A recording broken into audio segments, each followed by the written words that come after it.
the world could be a utopia. And I'm not saying that hyperbolically. I truly believe there's a first time in history where we could create our way out of this issue and create so much abundance that every human being on the planet will have more than enough, even if they use a lot.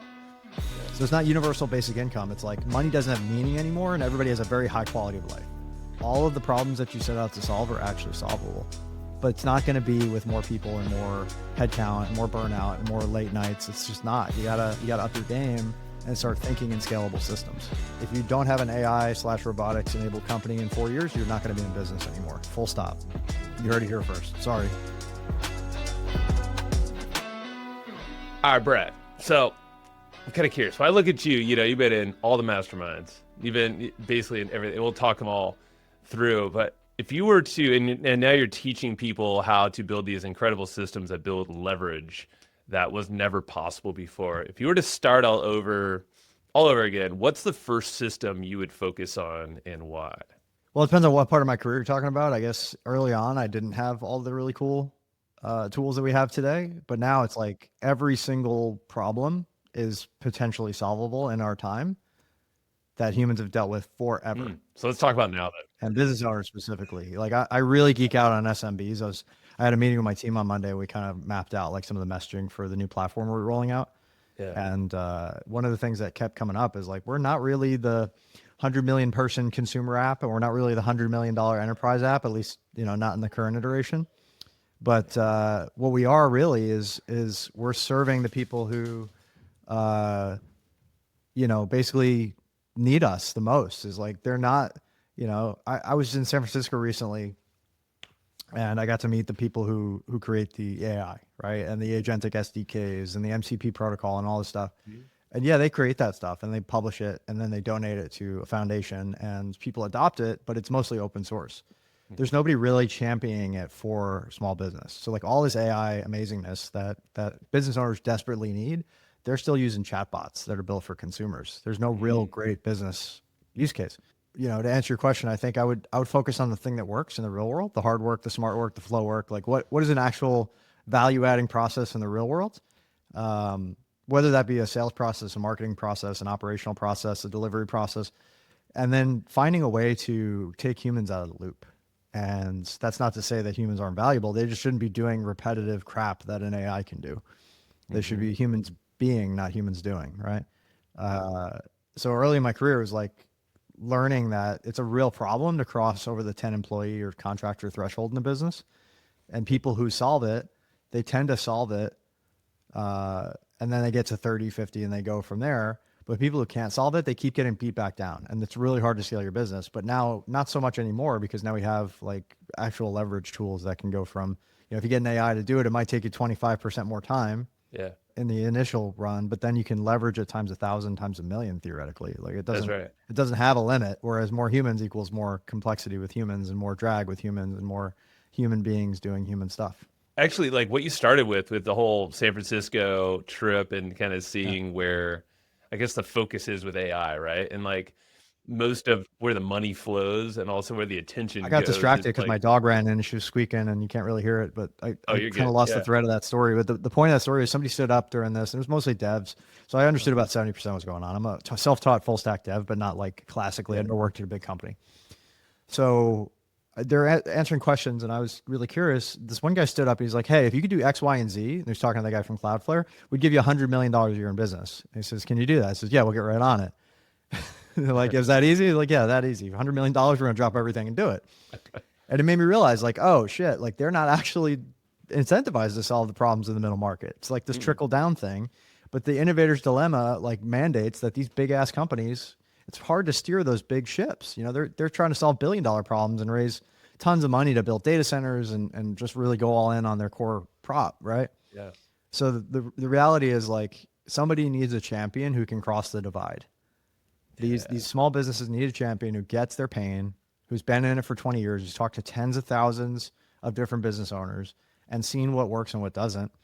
Because by the time a software solution shows up, it's no longer a competitive advantage. It's not IP. It's just now the new, table stakes essentially. Yep. Once somebody has go high level, everybody has go high level, and now it's not an advantage anymore. So that's thing one. And then thing two is like, the problem, the promise of SaaS was software as a solution, but really we just introduced more friction. So now you have 15 tabs open. You can't find anything. Nothing talks to anything. It's a bitch to switch. Everything's expensive. It's a pain in the ass. I'm just like, forget all that. Let's be above your stack. Let's plug in to all the tools you already know and love and just allow you to use them all in one window and talk to it like an employee and run complex workflows and automations with natural language commands as if you're just talking to a person and set and forget it. That's the next level of compute. That's the next level of operating your business, not just working in a job that you created for yourself. We have so many amazing opportunities right now, but yeah, speaking to these small business owners, these ones that are kind of caught in the middle, it sounds like, is, I guess, what are the big advantages right now? Like, so knowing that, okay, we have access to all the same tools and whatnot, where's the switch for someone listening or watching right now where they can feel like they can really carve out a competitive advantage? Yeah, you build your own stuff. That's the best way, right? The gap between devs who understand open source and understand how to build and code and business owners who have real problems that if they could solve them, they could be billion-dollar opportunities, but they just don't have the technical chops like that. That's getting smaller. I'm not saying tech is easy, but it's easier than it's ever been, to the point where it's like, I've been telling people stop writing nonfiction books.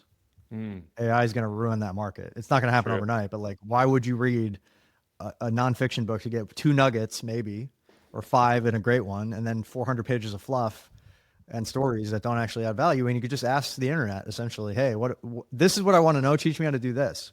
And you multiply that times, thousands of hours of code it this way, use this tool. It didn't quite work. Okay, now let's learn why, and and architecture. And like, you just learn. I've shipped as, a relatively non-technical person, 80,000 lines of production code working a full platform, full stack in less than 6 months by myself, mostly with just a few advisors and team members to help bat ideas around. But basically I've been doing it all myself, and I'm a lunatic. I am absolutely a psychopath. I do not recommend that. I'm on the far end of the spectrum in a lot of different ways. But what that means is I can bring back what works and what doesn't to my lesser technically inclined people, or people that just don't have time to do that, even if they'd want to, and share like, okay, I'll give you a real example. We have Dr. Anthony, he's a dear friend, long time, he's a client. And he had this process that was taking him 3 to 4 hours to onboard, get blood work, get his, results and do labs and help the people and like really actually be there for them.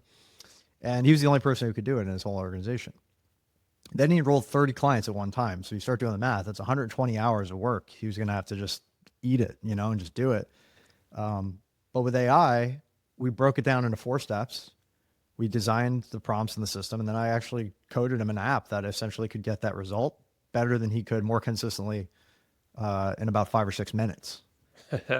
And then he could just focus on the actual human part, which is like, hey, here's all your reports, everything that we do. I've double checked them. Now let's just go through them instead of me having to parse through every single stupid thing and 50 pages of blood results. It's crazy, right?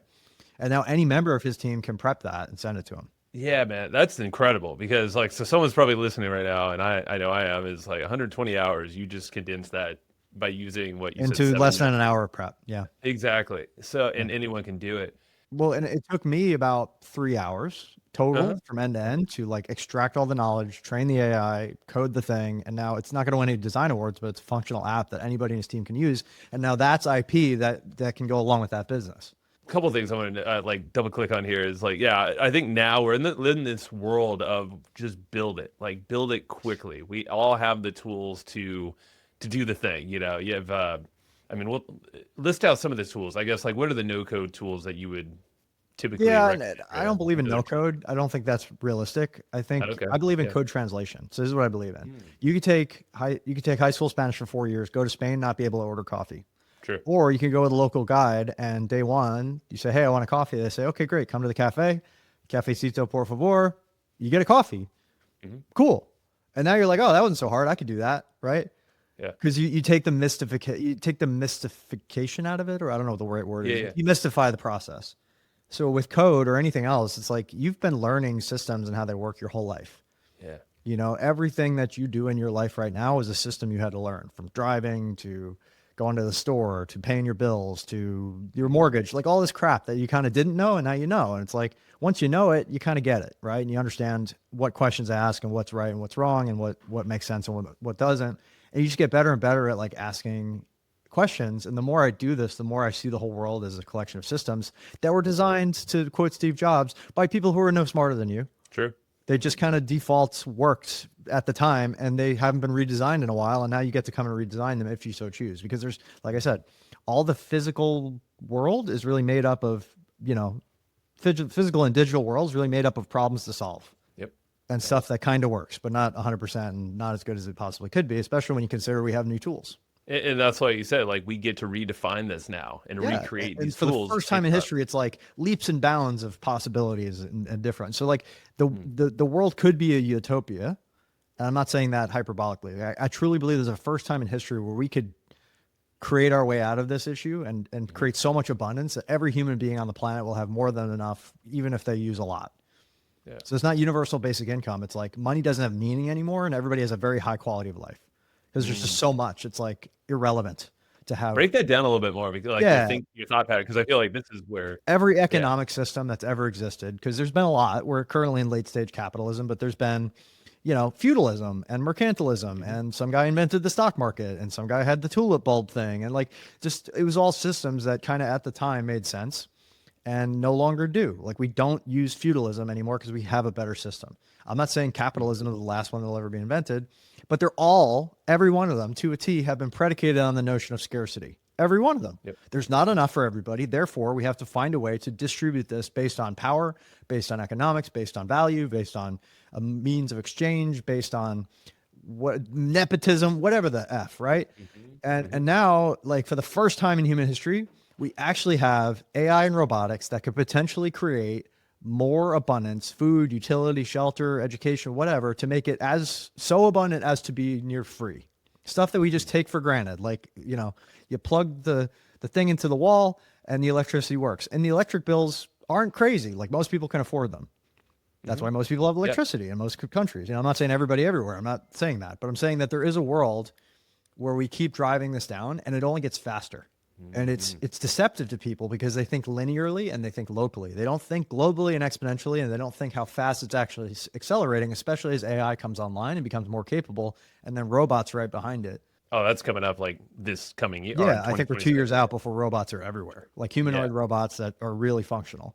I was in San Francisco, like I said, 3 weeks ago, and I went to a lot of meetings just to kind of get a state of affairs on this. And I went to one where I was in a room with a robot that could move so fast. It was this little dog robot that could move so fast I couldn't see it.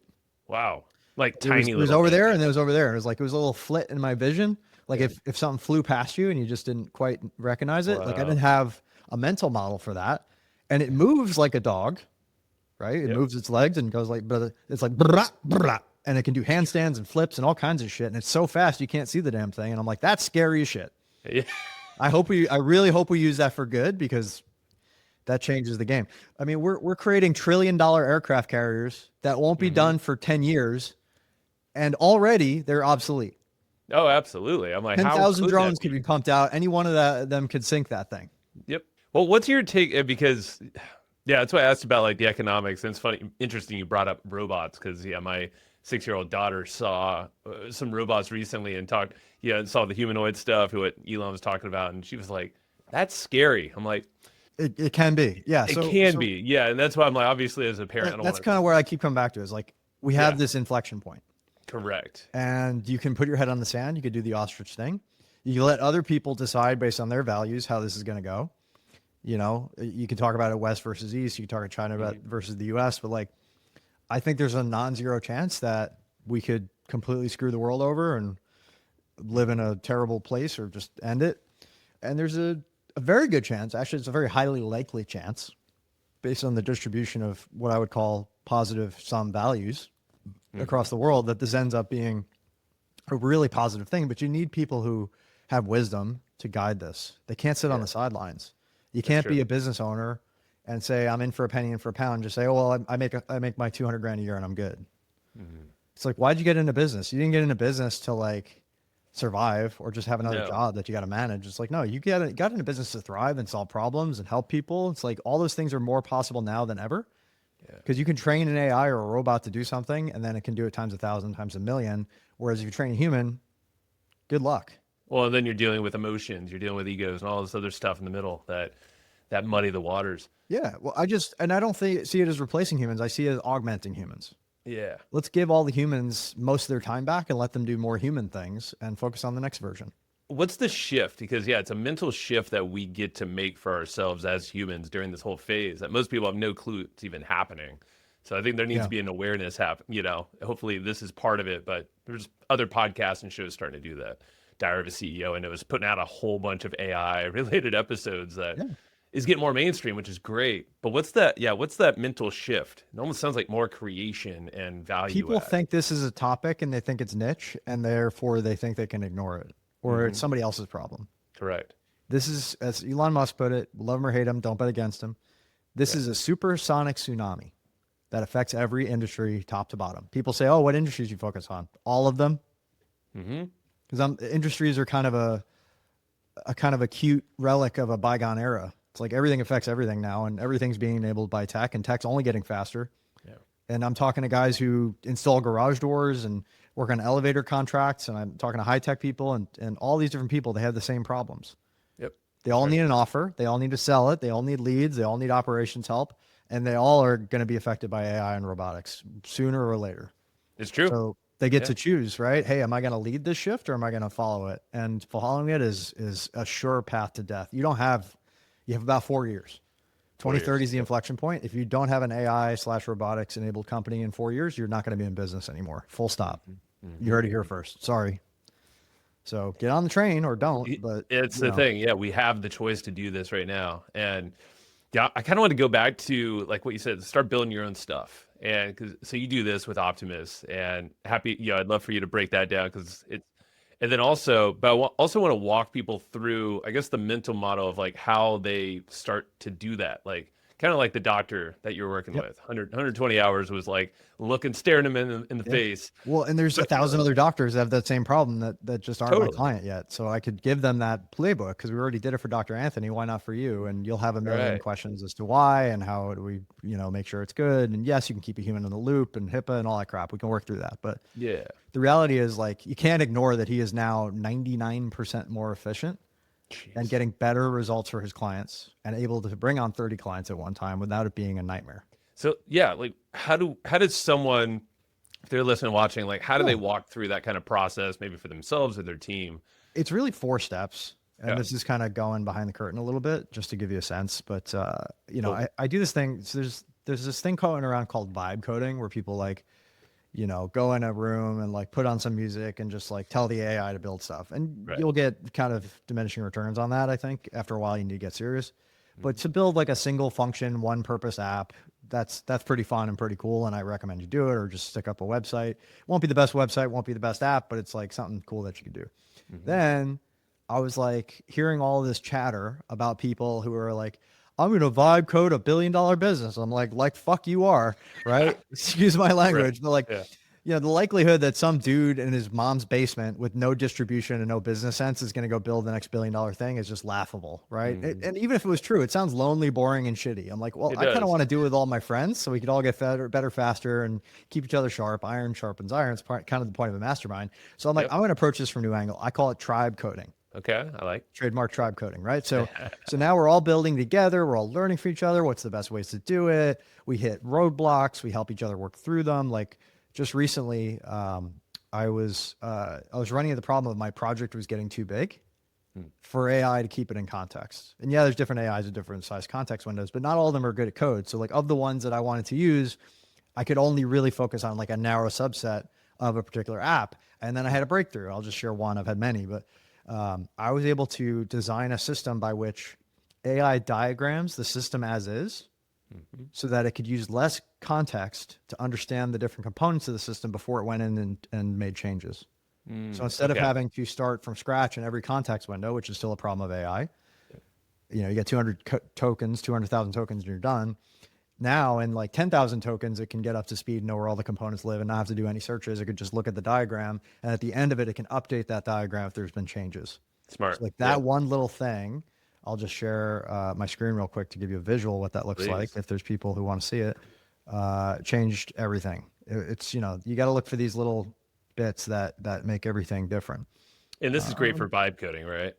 For just any kind of coding. Or So any kind of coding. Yeah. Hold on, let me share it right now.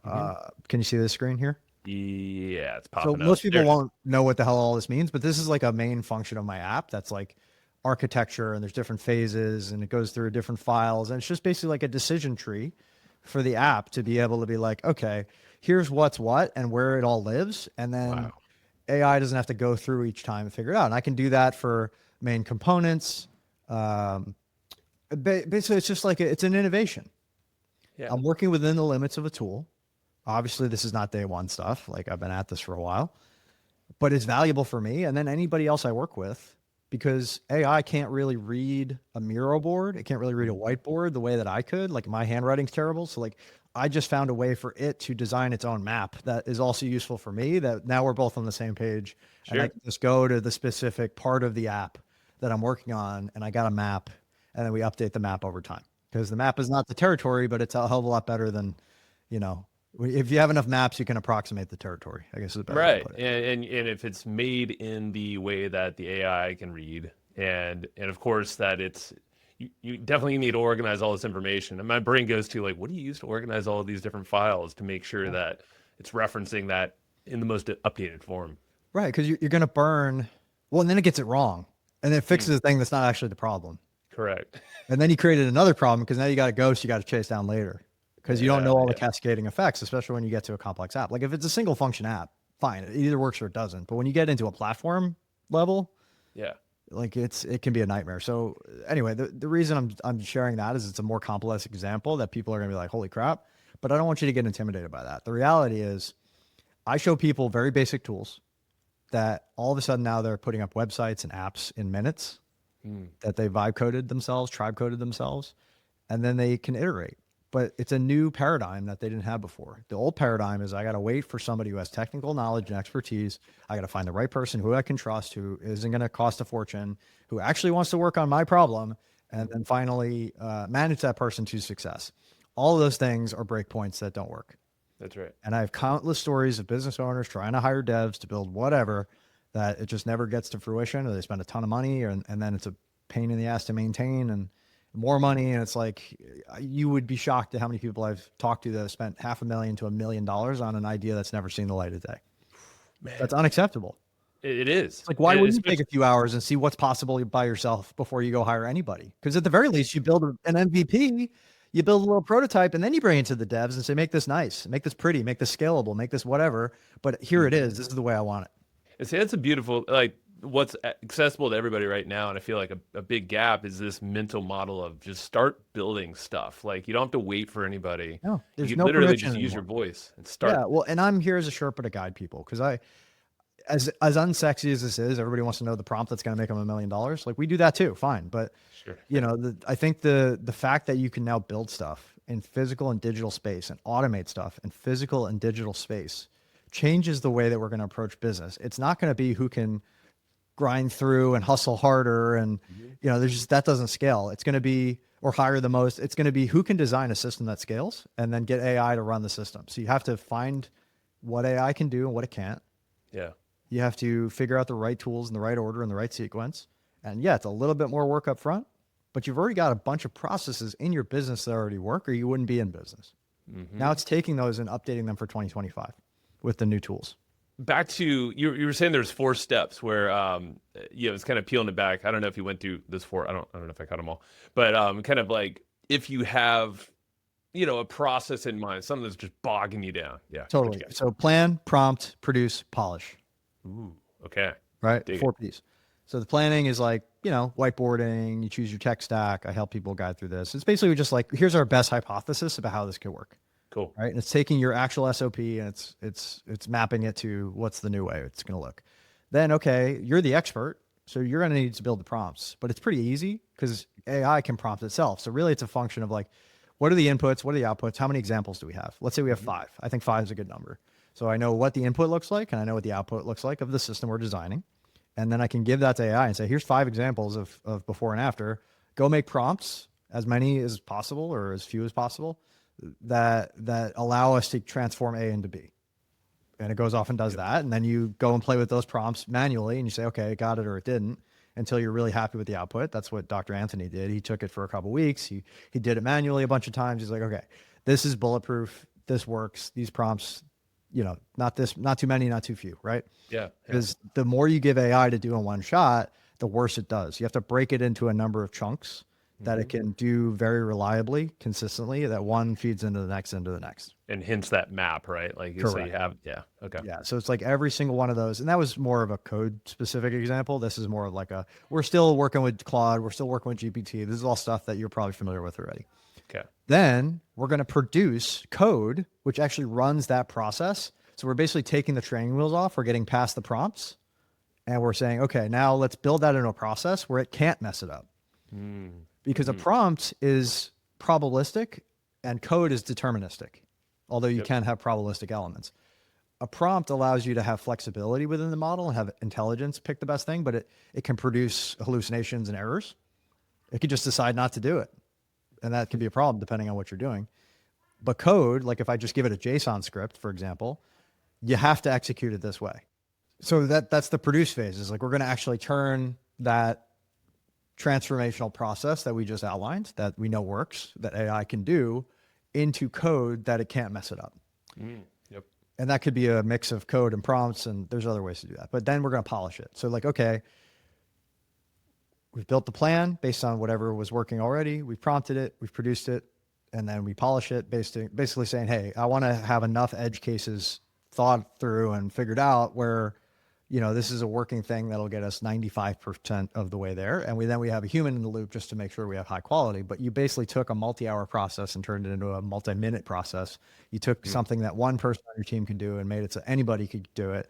And then you've created a way for it to be consistent and scalable across your organization. And then as you get more of these processes built into little apps, if you will, then you can roll all that into one platform and that's your whole business. I got you. Cool. That would be like the 5th P if I was to just kind of extrapolate. Is like you polish it, now you can platformatize it. So you take all of these and you start to put them into platforms. That's essentially what I did with Optimus. I built 30 different workflows and systems and tools, one of which added an additional 10 or 20K a week to a business that I worked with. Yeah. In brand new revenue that just was slipping through the cracks in about 2 hours work, right? So these can make a massive difference, especially when you get really good and you know what to look for.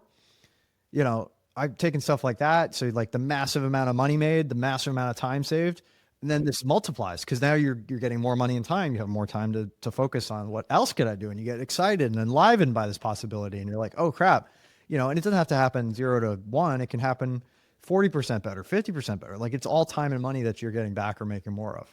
That's right. And I'm assuming there's this iterative process based on feedback and all the new ideas that pop up. You're like, well, shit. But everybody's still in the old model of, okay, I got to go hire X, Y, and Z, or let me get this agency, or let me, whatever. It's like, no, start with the process that works. That's the hardest part.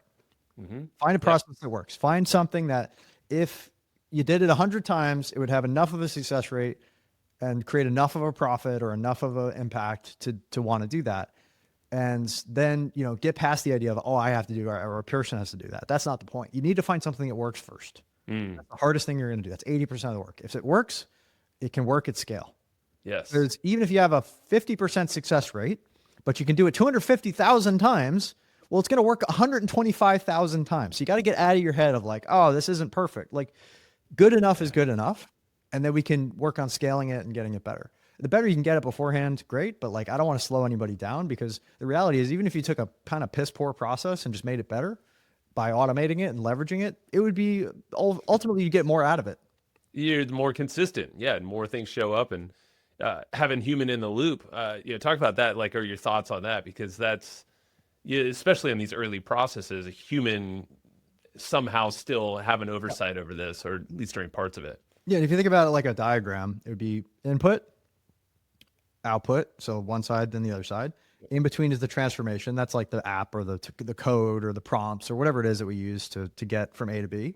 Yeah. And then the thing that draws from output back to input is feedback, and the human is the feedback. Got it. The Yeah. human is Feedback. saying, yeah, this is like we're batting 30%, or we're batting 70%, or we're batting 95%. Like, how do we improve that? Because every time you get feedback, it gives you new information to feed into the system, or tweak the prompt or tweak the code to make it better. That's So you're right. just running this feedback loop until it's like acceptably high, where you're like, okay, we can move on to something else. Like, we're getting diminishing returns on whatever the Yeah. process Before is. that. So that's where the Gotcha. humans come in, is they just make the system better. So like there's an old joke. The factory of the future will have two employees, a man and a dog, and the man's job is to feed the dog, and the dog's job is to make sure the man doesn't touch the machine. But that's I eventually where like you it. get to. It's like, okay, this is just all running and it all works. And that was kind of the idea for Optimus, is like we built 30 different things. They all kind of do different things in businesses. Let's start wrapping them together into a platform that allows you to connect your entire stack of apps. So we're not asking you to switch software. We're not asking you to buy new software. Take what you already know and love. Anything with an API, we plug it into Optimus. Then you talk to it like an employee, and you can create complex workflows and automations without ever touching a line of code. So basically, yeah, you could speak through whatever the hell this process is, right? Like it's essentially what we're talking about here. We're talking about the manual way, but you've already built Optimus. This is I've seen some of what you've showed me some of this stuff, and it's freaking mind blowing. Because yeah, it sounds like you've identified what the 30 main processes or things that most small business owners would need to know or have, and you can just speak with it and then hook in all these integrations without having to get Yeah. N8N savvy and No, whatever yeah, else. it alleviates the need for N8N, Zapier, Make, Correct. any of that crap. And not that Nice. that's crap. It's a great platform. I'm just saying, like, this is a new paradigm. You don't hmm need that anymore. hmm The idea is less menus, less things to log into, less things to think about. It's like one window through which you can run your business. You hook it up once, and now it's talking to everything, and it will only get more useful. And what's crazy is, like, I don't know anybody else who could do this, who has like the small business environment understanding, Right. the actual technical chops, and like the vision and taste and experience and wisdom to like, no, do less, right? Just make it cleaner, make it simpler. Like at the end of the day, we're gonna have like one main menu and a couple of things like affiliate, ROI, and automations, and that's it. Like it's gonna be a really simple app, but massively powerful. It's gonna be like unsuspectingly powerful, Good. and we're about Well, 3 to 4 weeks out from beta launch. that's what I wanted to ask about. Yeah, it's like, okay, so what's the timeline? How does that look like for Yeah. So that? right now, currently, all of what I just described is in the app. I have some other features I'll probably keep in my back pocket that I want to slow roll and just make sure they really hmm work. But yeah, we already have it in alpha on 45 of our clients' machines. They're getting crazy results with it and super happy with it. And then we have, because I use the mastermind as the way to fund this and fund the hmm development. So I haven't taken any outside capital yet. I'm open to that, but it has to be the right fit. And that's another problem, is like VCs don't get it.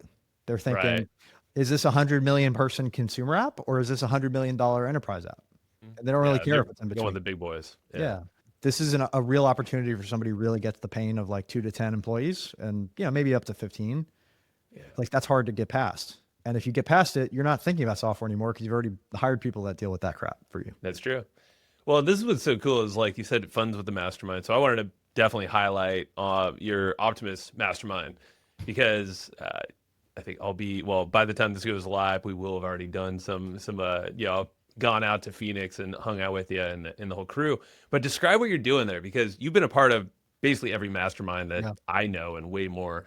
And there's a unique thing that you bring together that's probably not it isn't normal. It seems like you're doing a transformation in the moment with people, but also doing big good stuff for the world. Yeah. And these are the leaders that I described earlier. It's like, I don't want to just, react to AI or hope it doesn't affect me. I'm like, I'm leading this. I realize it's me. If it is to be, it is going to be me.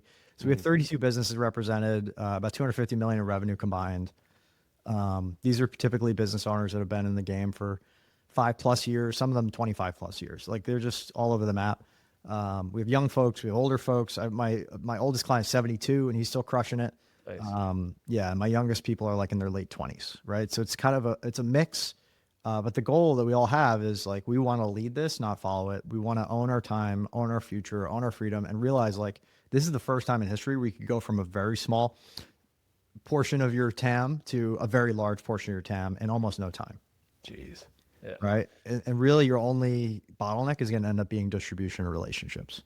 hmm So we're all going to keep each other accountable to like get our tech out of the way so we can focus on scale. And it's beautiful because like distribution's the issue. Well, that's kind of the power of masterminds, right? So you're getting Yeah. people together, networking, doing the human thing, You got a guy which who's got 17 million emails sitting next to you in the mastermind. That's a there you go. legit person. Like, what can't you do with that? It's tribe coding, tribe building. It's all that stuff at the tribe. And So it's fun. It's yeah, like people. It's so hard to get them to be like, okay, I'll do it.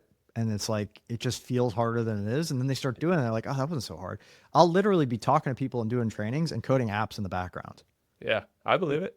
It's like I've gotten so good at this stuff. Like I got two windows open all the time, coding something, messing with something, researching something, and reality is like I measure twice. You know that old saying, measure twice, cut once. Yeah, It's really like I measure 4 or 5 times and then I cut once. Like I'm so sure about the changes I want to make before I make them because of that cascading effect that I told you yeah, about.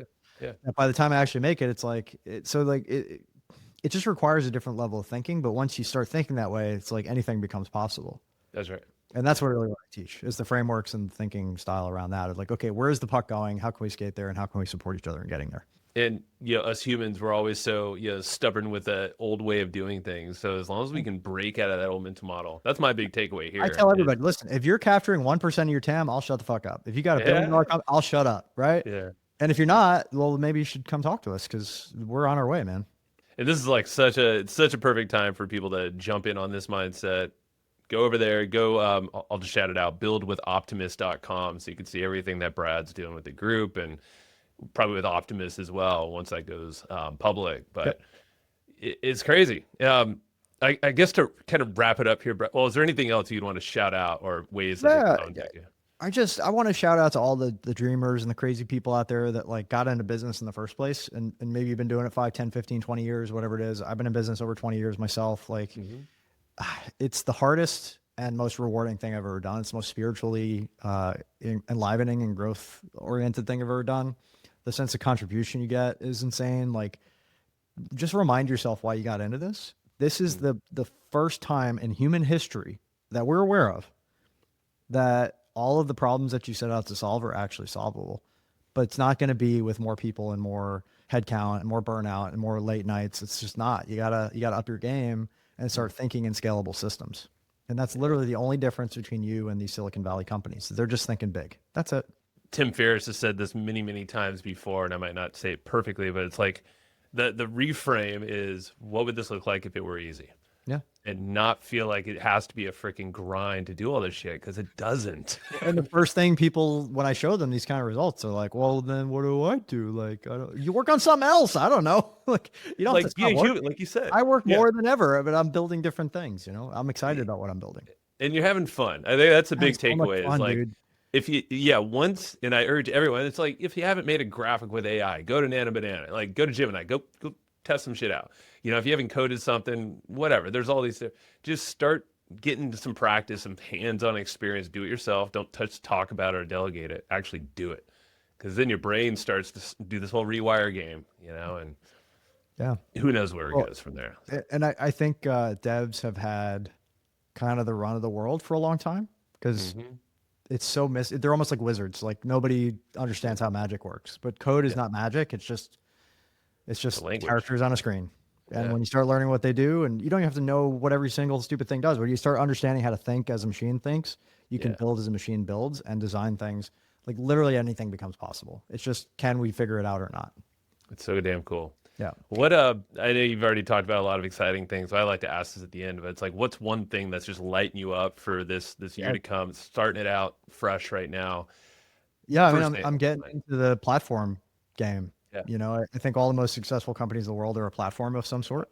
So that puts me in a possibility of creating that next platform that changes the world and empowers SMBs to compete with the biggest companies in the world.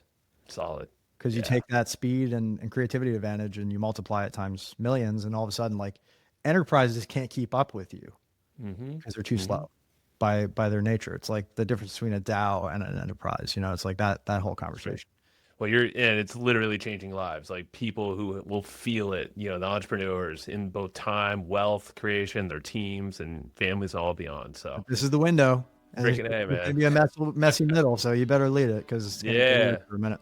Well, I'm rooting for you, brother. So thank you very much. And we'll do it again soon. Looking forward to Phoenix, but yes, sir. Past. Thank you, everybody.